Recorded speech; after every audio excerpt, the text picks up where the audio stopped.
So this might just be my shameless play for exposure off a controversial topic, but as a soon-to-be up-and-coming content creator, can you blame me? I got about 4 videos made, countless more ideas sitting here. I've been overthinking what the perfect first video for my channel was. So much so that there almost wasn't one. But after my tweet got a fair bit of likes and Senpai Blastoise noticed me on the stream discussing a topic I'm pretty passionate about, I can't think of a better start than this. Akali.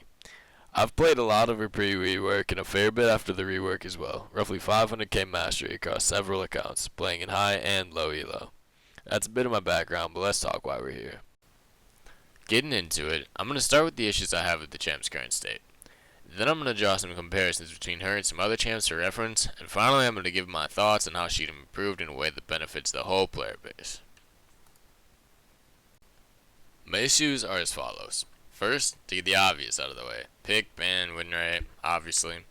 This is why she's getting changed. We all know, too good at the highest levels, dumpster fire lower levels, overall feels bad to play and to play against, more often than not. Before I get into the reasons I think she has such an unfavorable game state, here are my thoughts on the proposed changes. The newest changes feel like we've given her way too much energy to store with not enough reason to use the energy. I haven't place tested, of course, but running some quick math, seems like a decent Akali, may as well not have a secondary resource at all. I also am not a fan of the reduced Q and passive damage, or the E buff, which I'll discuss later. Also, the fact that I still get a billion move speed even while not moving toward the enemy champion with passive up is something I expect to see change long ago. However, let me say that W changes make a lot of sense, and both of the ult changes I very much like. Promoting aggressive play, balancing out the damage, etc., giving her more defensive options early with Shao, but not so oppressive late. And removing the increase on the duration makes sense, because it's too consistent anyways with no real punish options, and it creates excess time for her. Speaking of, she creates time like no other champ in the game. It takes longer to take out a skilled Akali than a 6k health, full tank Cho'Gath or Baron half the time.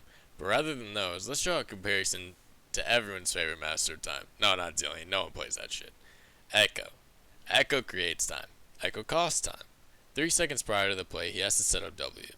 But picture the perfect stall Echo play. 5-man W on the Baron pit. Chain Zhonya's, chain ulti.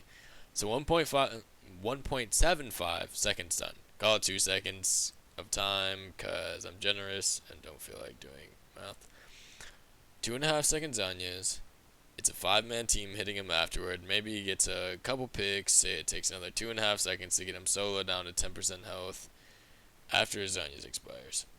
Then he ults. Another 3 seconds to kill him. Highballing because he has slow on Q and E roll.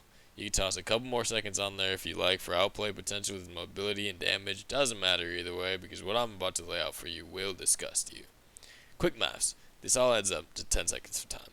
12 or so if you highball, and that's with a perfectly set up W stun. This champion's W ability at max rank attained by level 13 typically, which is like Baron fight time. Presently gives her 9 seconds of invis, so long as she leaves and returns at least once. 9 seconds. Add Zhonya's for 2.5, a core item on her, and we're at 11.5 seconds, and I've only told you one of her abilities. Add in double ulting away, massive passive MS for kiting, cake flipping around your whole team with E. This champ can consistently create 15 to 20 seconds. Remember Echo's perfect play versus me pressing W, going to make toast, come back, roll my face on the keyboard and then Zhonya's, and now I got time to butter it.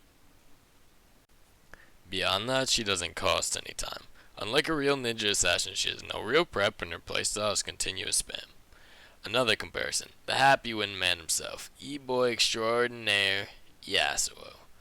High mobility, cost time, potent all in, creative defensive tools. These are things the two champs share, other than costing time. Yasuo's E does very little damage, but is a strong mobility tool and is valued as such. Similarly, I think this is where her E should find its niche. Yasuo Q is his main trading tool and it stacks, as we all know, up to his NATO, commonly the start to his all-in. So every 2 seconds or so he Qs, eventually gets up NATO, and upon landing it is incentivized to all-in you. Her Q every 2 seconds gives her passive, which is an excellent trading tool with the enhanced range and MS so long as she hits the enemy champ with Q, which is not too hard for a proficient player. Let me slow that down for you. The rogue assassin is more incentivized toward poking you down with trades and Q spam than Pseudo Bruiser, Skirmisher, Yasuo. The ultimate all-in off every NATO. I land this. This is my chance to go 0-10. My Yas versus enemy Yas. We know the memes. A champ called the Rogue Assassin doesn't have to all-in you. Just spam you down. Doesn't even have to sacrifice CS now that we're giving her bonus minion damage on Q. Versus him, who is commonly forced into shoving wave in order to poke or get NATO up. Peculiar. Furthermore, too much of her damage is becoming split, as if we were hoping to put an even amount of power into every ability and just keep adding a little more until her win rate becomes acceptable, which leads to her feeling more and more spammy. The massive buffs to her E scaling feel so out of place, unless we're somehow specifically looking for a full lethality nuclear missile predator Akali one-shot Riot stole my car after this YouTube clickbait. It's a chase ability. Why does it have a third of her damage? And continuing from that, a bigger problem for me, with all the abilities being equal, it means there's no focus, which gets into the biggest problem I have with the direction this champ is being taken. Shit. Has no identity. Now, of all the things I could have said about this champ, I'll bet this one surprised you, but hear me out. All of her abilities have nearly even damage after the changes, so she has no real focus. There's very little left after all the changes that makes her unique from other assassins. Take Talon. His Q's are short dash and damage. Her passive is damage coupled with MS, extended range reliability. His W is a cone of blades that slows and procs passive. Her Q is a cone of blades that slows and procs passive.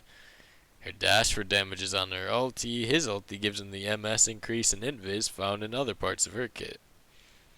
He's got bleed, she's got shroud. Everyone in the game has an E-dash these days. Talon, I'd say, is known for his extremely early all-in, the bleed, the Assassin's Creed vaulting. She has her shroud, which is pretty sick. And if I haven't mentioned this yet, it was all over my notes, but if I haven't said this, because I don't think I have, let me just make super clear. This champ is so fun. I don't want this to sound like an Akali hate vid. I don't want this to sound like I'm promoting Akali nerfs, something like that. This champ is so fun. Riot did well with making a fun champion, but what they had to do in order to balance this ruined it. Now I'm arguing that she's very similar to other assassins, but if you were, say, to compare her to Talon, I would definitely say, even if they're the same champ, this is the more fun version. It's just, all it is a more fun version of what we already got at this point. You took everything else away.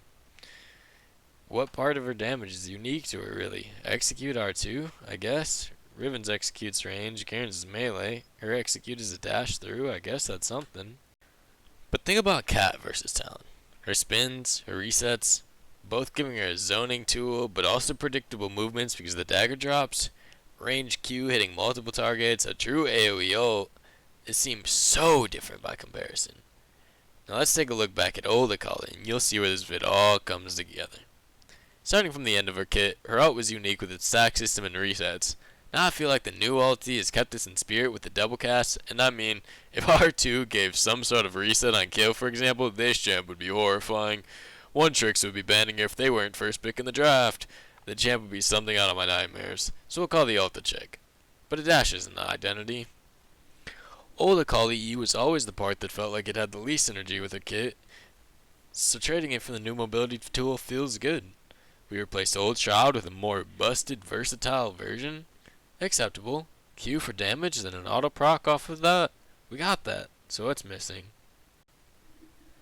The playstyle. Old Akali was known for having one of the most unavoidable, potent level 6 all-ins. She felt like the rogue assassin. But she held a low pick rate because of having so many unfavorable matchups and getting brutally tossed pre-6. Somehow you took a little away from her assassination and turned her into a lane bully. It's nice that she can lane, but Q spam when lane might be too far. Besides, she still gets dumpstered by poke and is forced into taking fleet now instead of electrocute, which further detracts from her all-in and makes her play more like a skirmisher.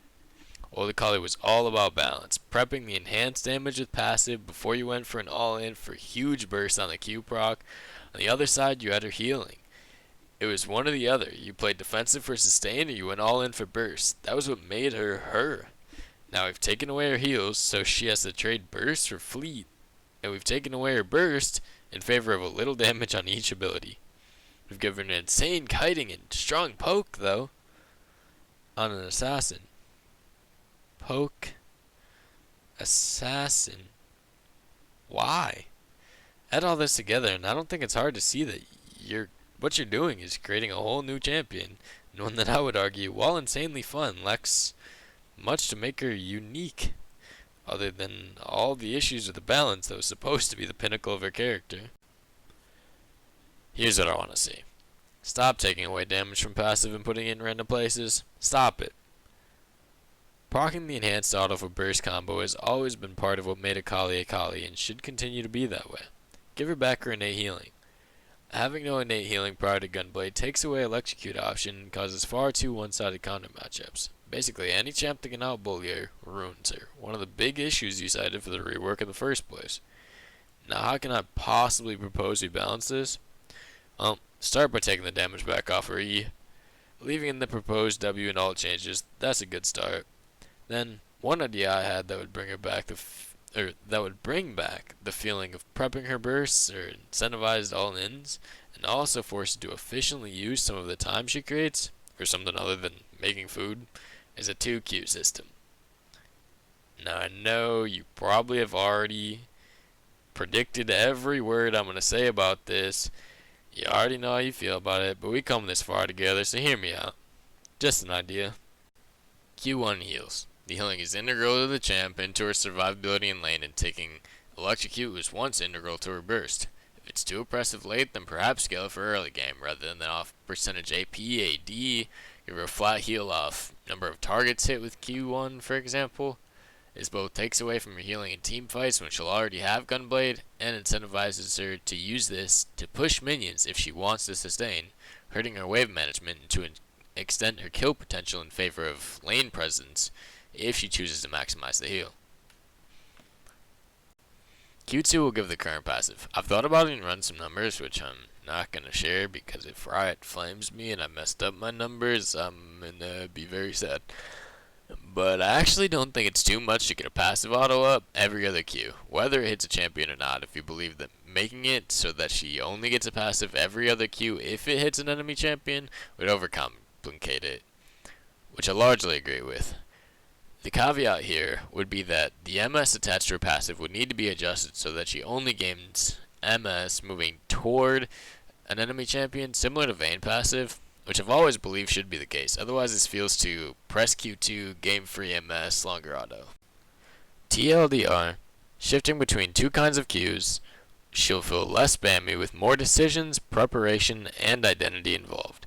She'll need to continuously work to get passives up while shouting in teamfights, and we can once again buff her passive to where it is one of the more important parts of her all-in combo with less fear of her abusing it as an overpowered poke tool. I want to see an Akali who makes choices whether she wants all-in or play back sustain and get ready for an all-in, like an assassin should, rather than continuously trading and bullying people out of lane, because then I may as well be playing Irelia, Fiora, etc. Except this champ also has the benefit of a squishy's defensive tools and the execute ult. I'm not demanding this change specifically. There's a few ways this could work, I'm sure. Just offering something that may not have been explored and trying to have my concerns finally heard. To be clear, I'm not asking for you to make Akali fun again. She is. I'm not asking for you to make Akali broken again, or easy again, or difficult again. I've been playing since around pre-season 4. Have more than twice as many hours into this game as any other game. So that, and the fact that I'm making this video should tell you that I used to love this game. But continuously the things I loved are being ruined in favor of fun. And then fun becomes oppressive and gets nerfed to the ground. Been maining Silas since he came out.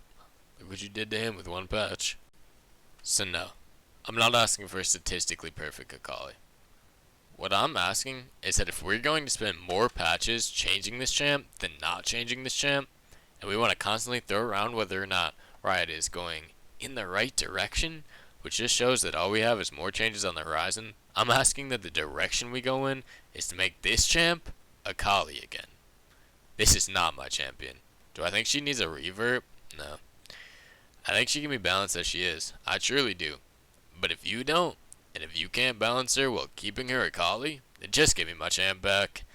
Maybe she was less objectively fun and some matchups felt straight up unfair because of her outdated kit. Maybe she sold less skins, but at least she was unique and engaging for those of us who played her. This? What even is this champion anymore?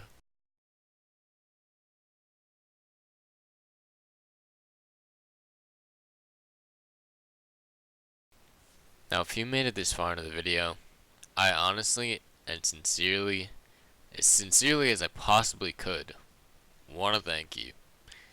If for nothing else, then caring. I got a little passionate, but after 4,000 hours into this game, I feel like I have a place to be a little passionate. Person to person, thank you. We don't need any other titles than that. Either a rider, a fan, you hated the whole video, I'm your biggest fan, I spam added you on Twitter hoping you would notice this video and you happened to glance at it. Either way, you watched, and that, I know it sounds corny. It definitely does, because I've heard these speeches before, but I never really realized how much people meant them. But if you made it to here, thanks. Whether these changes happen or they don't, my advice is taken into consideration or it isn't. At least somebody cared.